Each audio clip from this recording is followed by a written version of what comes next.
The moment you realize your nakedness, something gets taken away from you.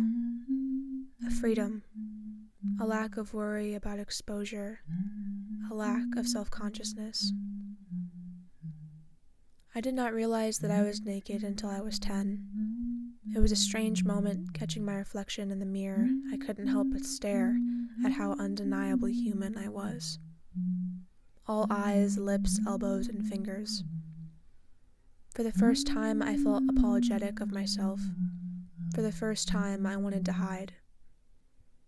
That is where my search for comfort began, a search for something to help me free myself from the binding, overwhelming worry of being seen for what I was, naked. I bought so many clothes, used, cheap, thrifted. I tried on every color and every style to see just how much of myself I could cover up, to see if wearing a darker color would make me look like less of a big body, to see if more people would talk to me if I wore overalls, to see if someone could know something about me without me even having to open my mouth.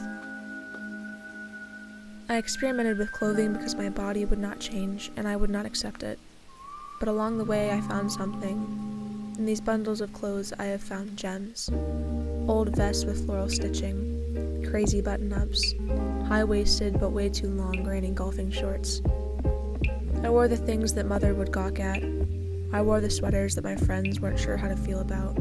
And I tried all the colors of the rainbow. I bought the items that were passed over because they weren't brand name, or because they were too outdated, or because the buyer was too play it safe, or because they were too imperfect. I tied them, styled them, made it work. Sometimes a piece of clothing just needs a final touch. And among all of these fabrics and threads, I have found my own independence. I have found an undeniable bravery inside of myself.